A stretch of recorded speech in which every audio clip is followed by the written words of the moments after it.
ዘሮቼ እያለቁ ነው። በማህተባቸው አርሲ ምድር ላይ ዘሮቼ እያለቁ ነው። ለምን? እጅግ በጣም ያሳዝናል። የአርሲው ጥቃት ሰለባ የሆነው ሕፃን ታምራት አውጋቸው የቀኝ እግሩ ተቆርጧል። ቅዱስ ሲኖዶስ ነው ያስገደለን ያለው። ተጠያቂ ቁጥር አንድ እነሱ ናቸው፣ አባቶቻችን ናቸው። በአርሲም ሆነ በሌላ ቦታ እያስፈጁን ያሉት። የቤተክርስቲያኒቱ መዘግየት እንደውም ፍዳውን ያባባሰብን ይመስለኛል። የምዕመናኑን ለቅሶና ሀዘን ግድያውንም ጭምር ያባባሰው ይመስለኛል። 10 ዓመት በላይ ከሆኑታል እየመረጡ መግደል ከተጀመረ። እረኛ ክርስቲያኖች እስከ መቼ ነው የምንገደል? እረኛ ባለማተቦች እስከ መቼ ነው የምንሳደደው? እናንተ ግደሉ፣ እኛ እንጸድቃለን። ግልጽ ያልሆነልኝ ነገር አለ። ገዳዮቹ እነማን ናቸው? ኪለሮቹ እነማን ናቸው? ሃይማኖታዊ ነው ወይስ ፖለቲካዊ ጉዳይ ነው? ነገር ሰላም፣ እንዴት አላችሁ? እግዚአብሔር ይመስገን። ወቅታዊ በሆነ ጉዳይ ተመልሻለሁ። ዛሬ የምንመለከተው እጅግ ማርያምን በጣም አሳዛኝ በሆነው ይሄው ልጅ የምትመለከቱት ሕፃኑ የ4 ዓመት ልጅ እግሩ በዛሬው ዕለት ተቆርጧል። አንድ እግሩን አጥቷል ማለት ነው። ስለ ማህተቡ ምንም ማያውቀው ሕፃን ልጅ ከእናቱ ሬሳ ስር እንደተገኘ ታስታውሳላችሁ። እንግዲህ ይህን እንመለከታለን። የቤተ ክርስቲያን የአባቶቻችን ዝምታ ዕለት ዕለት እያስገደለን ነው ይላሉ መምህራኑ። መፍትሄ አልባው የአርሲ ነገር ምን ማድረግ እንዳለብን ግራ ገብቶን ሁሉም በሚዲያው እየጮኸ ድምፁን እያሰማ ይገኛልና እንግዲህ ፍትህ እያላችሁ እንትን በሉ ጻፉ። ይሄ ልጅ እንግዲህ በጣም ነው የሚያሳዝነው። እስቲ እሱን ቀድመን እንይ።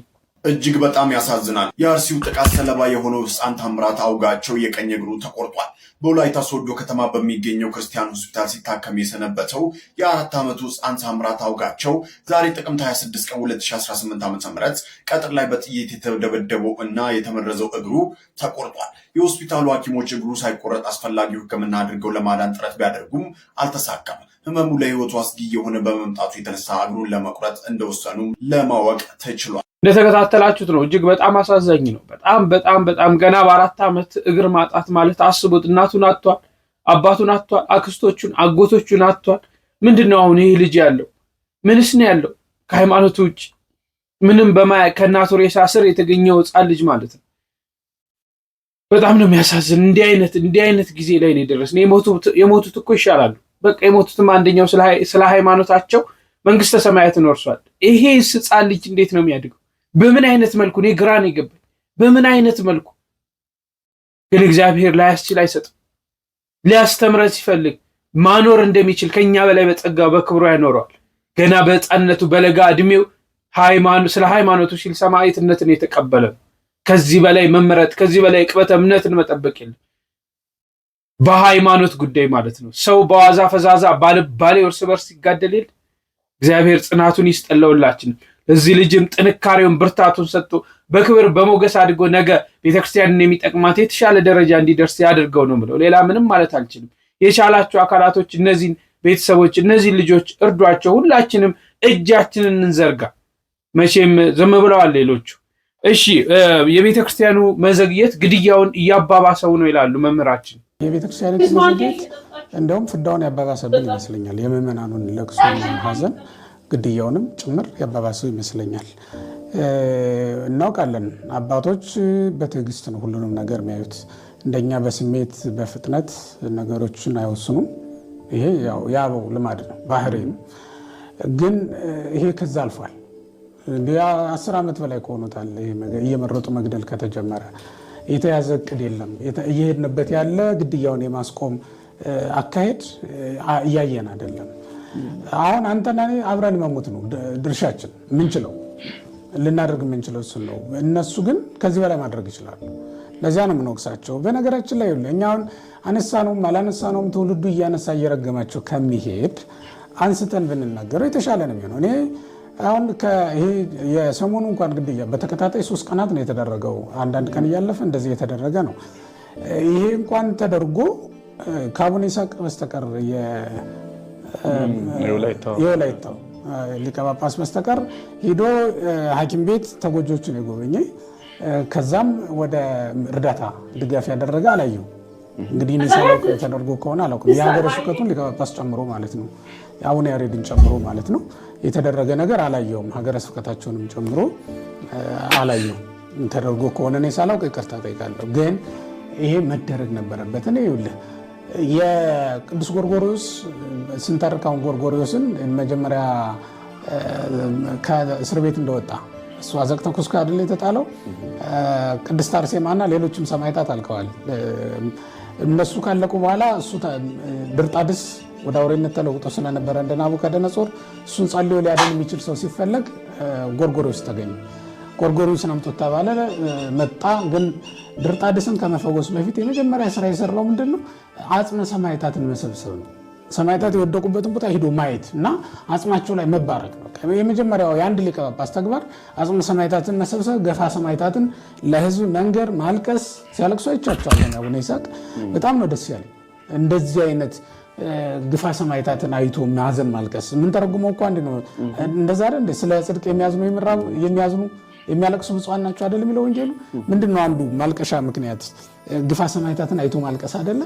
በቃ እነዛን ሰውነታቸው በመጥረቢያም በቢላዋም በለው በምን የተሸነታተረ ህፃናት፣ እነዚያ ጨቅላ ህፃናት እንደዛ ሆነው እኛ ቤተ መቅደስ ውስጥ ሆነ ምንድነው የምንሰራው? እውነት ለመናገርና በጣም ነው የዘገየ ነው። አሁን ልጆቻቸውን መሰብሰብ እያንዳንዱ በዘርፉ ሊያበረክተው የሚችለውን አስተዋጽኦ ሁሉም ሰው ፈቃደኛ ነው። በእርግጠኝነት የህግ አካላት አሉ፣ በመንግስት መስሪያ ቤት ውስጥ የሚሰሩ ሰዎች አሉ።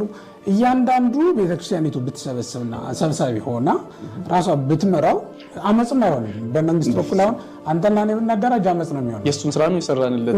በመንግስት በኩል ሲሆን ግን በቤተክርስቲያን በኩል ሲሆን ግን አመፅም አይደለም፣ ህጋዊ ነው።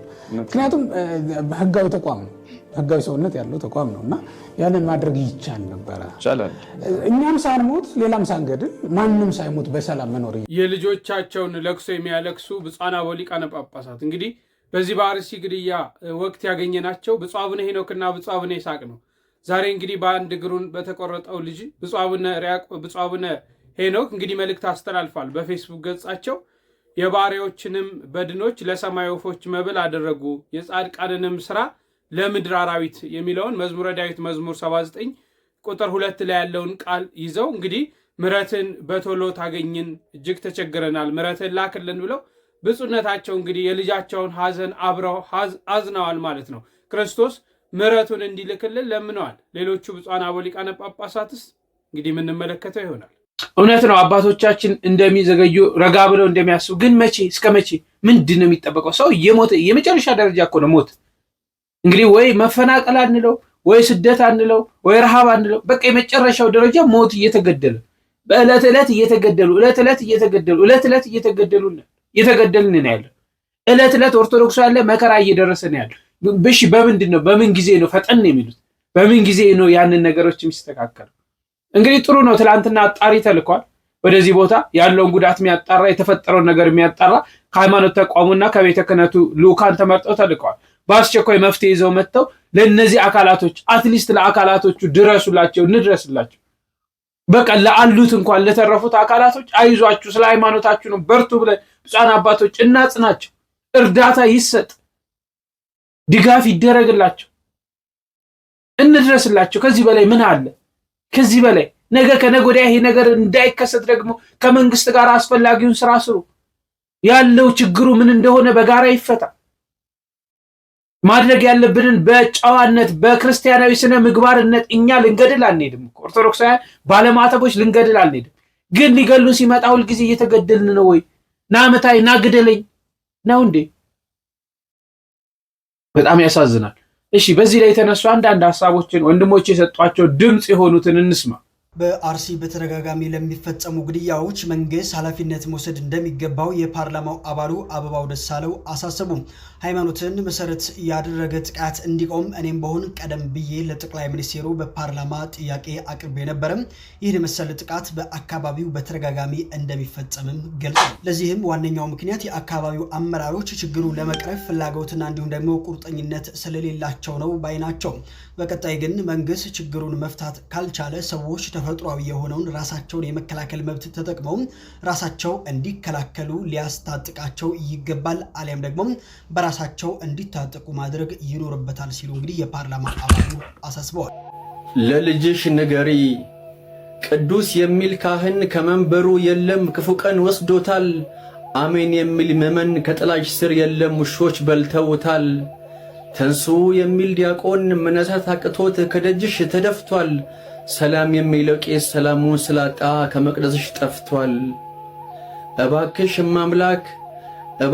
ማምላክ ያገኘው ረሃብ ጭንቁን አዘክሪ በንጉሥ መንበር ፊት ባህር ልጄ ብለሽ እምባሽን አኑሪ የቁጣውን መዓት እንዲመልስልን ለልጅሽ ንገሪ የቁጣውን መዓት እንዲመልስልን ለልጅሽ ንገሪ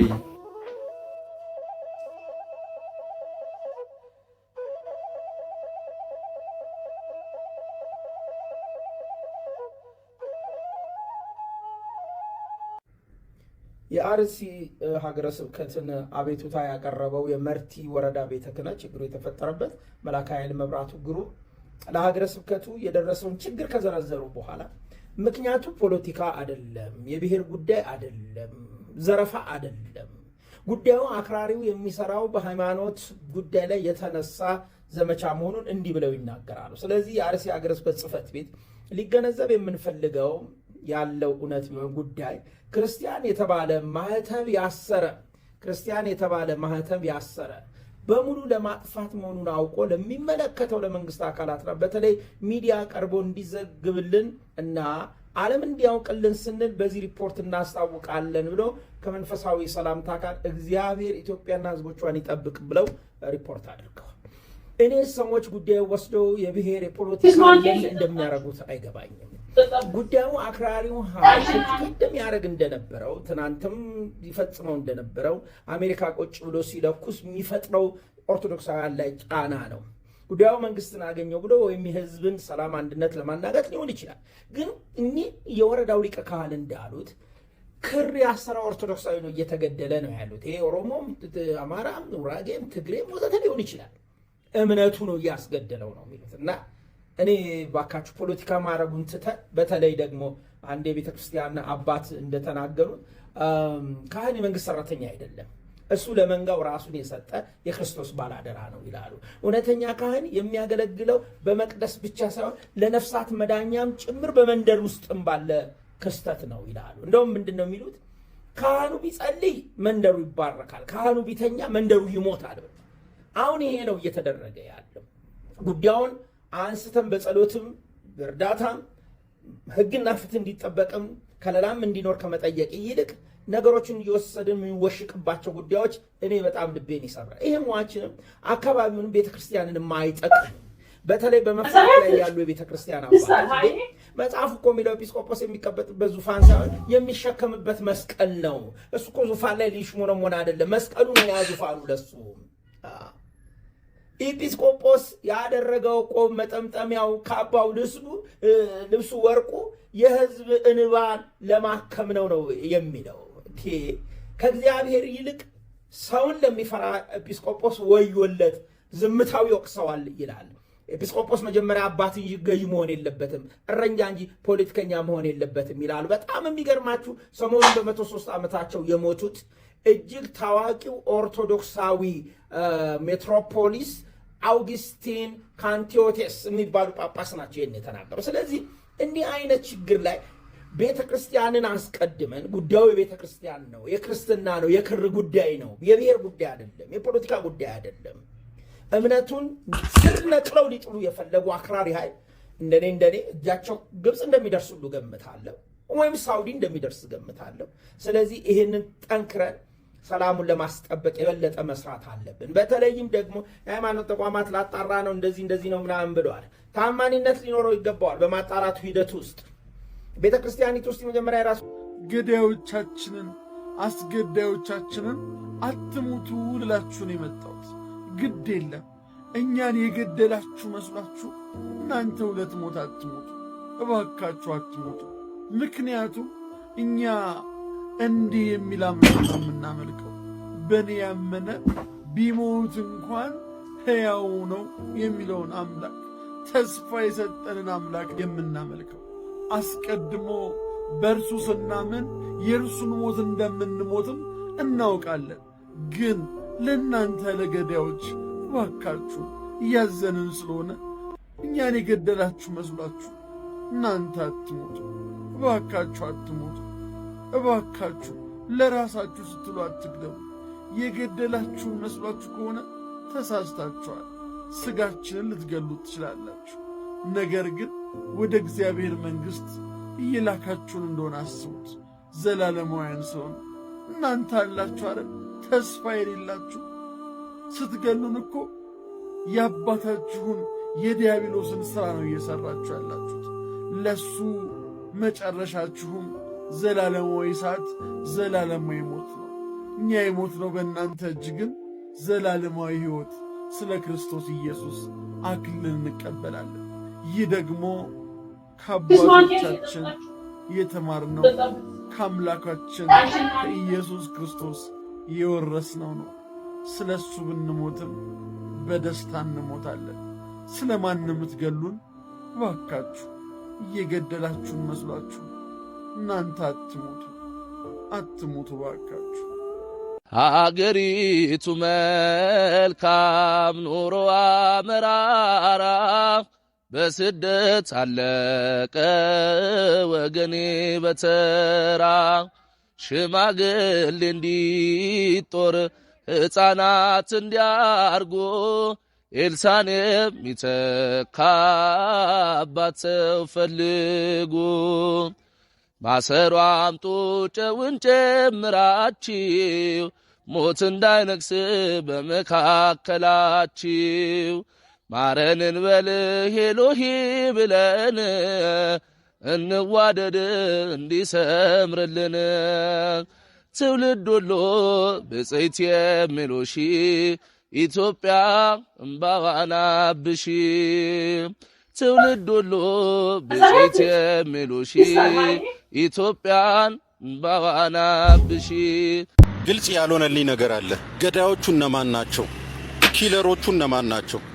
ሃይማኖታዊ ነው ወይስ ፖለቲካዊ ጉዳይ ነው? ነገር ወይስ ከብሔር ጋር የተያያዘ ነው? ምንም አልገባኝም። አሁን በአርሲ ውስጥ እየተገደሉ ያሉት የክርስቲያኖቹ ነገር ምንም ለኔ ግልጽ አልሆነልኝም።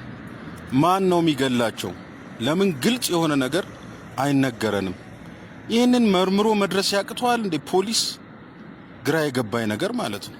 ስንት ውስብስብ የሆኑ የወንጀል ድርጊቶችን መርምሮ ወንጀለኛውን የሚይዝ የተደራጀ የፖሊስ ኃይል ባለበት ሀገር ውስጥ ይህ አርሲ አካባቢ አሰላ ውስጥ እና በዛ ዙሪያ ያሉትን ክርስቲያኖችን በተለያየ ጊዜ እየመጡ የሚገሉትን አካላቶች ማወቅ ያልተቻለበት ምክንያት ምንድን ነው? ይሄ አካል ነው የሚገላቸው ብሎ አንዱ አካል ቢነግረን አረጋግጦ ቢነግረን ከዛ አካል ለመጠንቀቅ ይረዳቸው ነበረ። ሌሎችም ክርስቲያኖች እንዳይገደሉ ለመጠንቀቅ ይረዳቸው ነበር። አሁን ግራ የገባው ነገር ገዳዮቹ እነማን ናቸው? ሁልጊዜ በቃ ማዘን፣ ሁልጊዜ በእነሱ ጉዳይ ላይ እንባ ማፍሰስ ግራም ያጋባ ነገር ነው። አሁንም ድምፁን ተብሎ የተጮኸ ነገር በየሶሻል ሚዲያው የሚባለው ነገር ምንም መፍትሄ ያለው ነገር አይመስለኝም። በፊትም ይባላል፣ ከዛ በኋላ ደግሞ ግድያው ይደገማል። ዛሬም ይባላል፣ ነገም ደግሞ ግድያው ይደገማል። እና ማን ነው የሚገላቸው? እኔ ግራ የገባኝ ነገር የአርሲ ኦርቶዶክሳውያን ድምፅ ከምድር ዳር እስከ ምድር ዳር እንዲደርስ ኦርቶዶክሳውያን ሁላችንም በአንድ ልንሰራ ይገባል። የኦርቶዶክሳውያን ደም ሀገር ይገነባል ወይ ደግሞ ግንብ ያጸናል ተብሎ የእስራኤል ደም እየፈሰሰ የግብፃውያንን ግንብ እንደተገነባበት እንደዚያ ከሆነ ተገቢ አይደለም። ስለዚህ ሁላችንም በዚህ ሰዓት አንድ ሆነን አንድነታችንን አሳይተን ኦርቶዶክሳዊነታችንን አሳይተን ክርስትናችንን አሳይተን እነሱ በሰማዕትነት ሞተዋል፣ እኛ ደግሞ ቤተክርስቲያን እንዴት ትቀጥል የሚለውን በጋራ ድምፅ ሆነን በአንድ ድምፅ ከምስራቅ ከምዕራብ ከሰሜንና ከደቡብ ከዚህ በፊት የተለያዩ ነገሮች አለያይተውን ሊሆን ይችላል። ነገር ግን ከዚህ የተሻለ አንድ ሊያደርገን የሚችል ፈጽሞ ሌላ ነገር ስለሌለ አንድ ልንሆን ያስፈልጋል። ስለዚህ ሁላችሁም ይህንን ቪዲዮ ኮፒ ሊንክ ሸር እያደረጋችሁ ለኦርቶዶክሳውያን ታደርሱ ማሳሰብ እወዳለሁ። አንድ ጊዜ ብፁዕ አባታችን አቡነ ቀውስጦስ ይግባኝ ለክርስቶስ ብለው ነበረ። ይግባኝ ለክርስቶስ ማለት ፍርዱ የክርስቶስ ነው፣ በዚህ ምድር ላይ እውነተኛ ፍርድ የለም፣ እውነተኛ ፍትህ የለም፣ ለትክክለኛ ነገር የሚፈርድ የለም ሲሉ ነው። እና ያም መጽሐፍ ዛሬ ትዝ አለኝ። ያን ጊዜ ብፁዕ አባታችን ለምን እንደዚህ አሉ ቢባሉ ምናልባትም ፍርድ ስለጠፋ ነው፣ እውነተኛው ፍርድ ከክርስቶስ ነው የሚገኘው የሚለውን መልስ እንደሚመልሱ እርግጠኛ ነኝ። ስለዚህ አንድ ነገር ልንገራችሁ ኦርቶዶክሳውያን፣ ምናልባት የቤተክርስቲያን አገልጋዮች በደሞዝ ያላችሁ፣ ቤተክርስቲያን ያስተማረቻችሁ፣ ቤተክርስቲያን ለክብር ያበቃቻችሁ፣ ቤተክርስቲያን ለልቅና፣ ቤተክርስቲያን ለሰባኪነት፣ ቤተክርስቲያን ለመምህርነት፣ ቤተክርስቲያን ለጵጵስና፣ ቤተክርስቲያን ለምንኩስና፣ ቤተክርስቲያን ለማዕረግ ያበቃቻችሁ ኦርቶዶክሳውያን፣ ትክክለኞቹ ኦርቶዶክሳውያን በዚህ ጊዜ ዝም የምንልበት ጊዜ አይደለም። ዝም የምንልበት ጊዜ ፈጽሞ አይደለም። ዝም የምንልበት ጊዜ አይደለም። ክርስትናችን የሚታየው ምእመኑም አባትና አገልጋይ መሆናችን የሚለይበት ጊዜ ነው። እውነተኛውን አባት ከሐሰተኛው አባት፣ ምንደኛውን ከእውነተኛው እረኛ የምንለይበት፣ ሌባውን ከሚመጸውተው ምእመናኑ በዚህ ጊዜ የሚለዩበት ጊዜ ብቸኛው ጊዜ ነው። ነገ ሰላም ቀን ሲመጣ፣ መልካም ቀን ሲመጣ አባትህ ነኝ ብንለው ላይሰማን ስለሚችል ይህ ጊዜ ከቅዱስ ሲኖዶስ አባላት ጀምሮ እስከ አጻዊ ሆህት ድረስ ያለው ምእመን፣ ከፍጹሙ ምእመን እስከ ወጣኒ ምእመን ድረስ ያለው ከትንሽ እስከ ትልቅ በአንድነት ሆነን ጥቁር የምንለብስበት፣ ይግባኝ ለክርስቶስ የምንልበት፣ ፍትህ ለኦርቶዶክሳውያን የምንልበት፣ ለኦርቶዶክሳውያን ፍትህ የምንልበት፣ የኦርቶዶክሳውያን ደም በከንቱ መፍሰስ የለበትም የምንልበት ጊዜ ይህ ጊዜ ነው። ስለዚህ ይህንን ጊዜ ጠንክረን ስለ እውነት ቆመን ኦርቶዶክሳውያን ባሉበት አጽንተን ልንቆምላቸው ያስፈልጋል። ስለዚህ ለብዙ ሰው አድርሱት። የኢትዮጵያ ኦርቶዶክስ ተዋሕዶ ቤተክርስቲያን የአባቶቿን ሥርዓት ከፍላለች። የአባቶቿን መንገድ ሄዳለች። ቤተክርስቲያን ድንኳን ከደኮነች ቆይታለች። መከራ ውስጥ ካለች ሰንብታለች። ልጆቿ ተሰደዋል፣ በግፍ ተገለዋል። ደማቸው እንደ ራሔል ልጆች ደም ይጣራል። የአቤል ደም ዛሬም ይጮኻል፣ ይጣራል፣ ወደ ሰማይ አምላክ ያመለክታል። ደም ዋጋ የተከፈለበት ትልቅ ዋጋ ነው። እስከ መጨረሻው ሕቅታ ድረስ ሄደ፣ ደሙን ያፈሳል። ያ ደም ንጹሕ ደም ነው፣ ይፈሳል። ፍትህ ለአርሲ ወገኖቻችን፣ ፍትህ ደማቸው በከንቱ ፈሶ ለሚቀር ወገኖቻችን፣ ፍትህ ይቺ ቤተ ክርስቲያን፣ ይቺ እምነት፣ ይቺ ሃይማኖት የሀገር ባለውለታ ናት። ሀገርን ያቆመች ባለውለታ ናት። ውለታዋን አትርሱ። ዛሬ ዘመናዊነትን እናመጣለን እያልን ትላንት የነበረችዋን ቤተ ክርስቲያን ልናድስ ብንፈልግ አልታደሰችም። በክርስቶስ የተመሰረተች ስለሆነ ልናጠፋት ብንፈልግ ልጠፋች አለችም። ዛሬ ምእመናኑ ቢገደሉ ይቺ ቤተ ክርስቲያን አትጠፋም። ገለን እንጨርሳለን ከሆን አናልቅ። በዘመኑ የመጣለንን ሰማዕትነት መከራ ልንቀበል እንችላለን። ይቺ ቤተ ክርስቲያን ግን ተሻግራ ታልፋለች። ዛሬ የሚገሉን ሁሉ ይሞታሉ። ዛሬ ዝም ያሉ አካላቶች ይሞታሉ። ዛሬ ምንም አይነት ነገር ያላሉ አካላቶች፣ የተሳለቁብን አካላቶች ነገም በእነሱ ይደርሳል። ይሄ ሰብአዊነት የሚጠይቅ ነው እንጂ ሌላ ነገር የሚጠይቅ አይደለም። ፍትህ ለወገኖቻችን። በማይተባቸው ምክንያት አይታረዱ፣ በማይተባቸው ምክንያት አይጨፍጨፉ፣ በማይተባቸው ምክንያት አይሳደዱ። ማንም ሰው በሚያመልከው ሃይማኖት ምክንያት መከራ አይድረስበት። የቻላችሁትን አድርጉ። ምእመናን ጸሎት እናድርግ፣ ወደ እግዚአብሔር እንቅረብ። እርሱ ይህንን ክፉ መንፈስ ከሀገራችን ላይ፣ ከሃይማኖታችን ላይ፣ ከቤተ ክርስቲያናችን ላይ፣ ከህዝባችን ላይ ያንሳልን። እሱ ነው የኛ ኃይላችን፣ እሱ ነው የኛ መመኪያችን፣ እሱ ነው የኛ መጽናኛችን። እግዚአብሔር የሞቱትን ያርፋሉ በአጸደ ገነት። ስለ ሃይማኖታቸው አይደለ ያረፉት? ያለነውን ያጽናን፣ በሃይማኖታችን ያጽናን፣ በረከታቸው ይድረሰን ለማለት እወዳለሁ። በሌላ ጊዜ እስካገኛችሁ እጅግ አከብራችኋለሁ። ቸር ቆዩን። ቸር ያሰማን ቸሩ መድኃኔዓለም።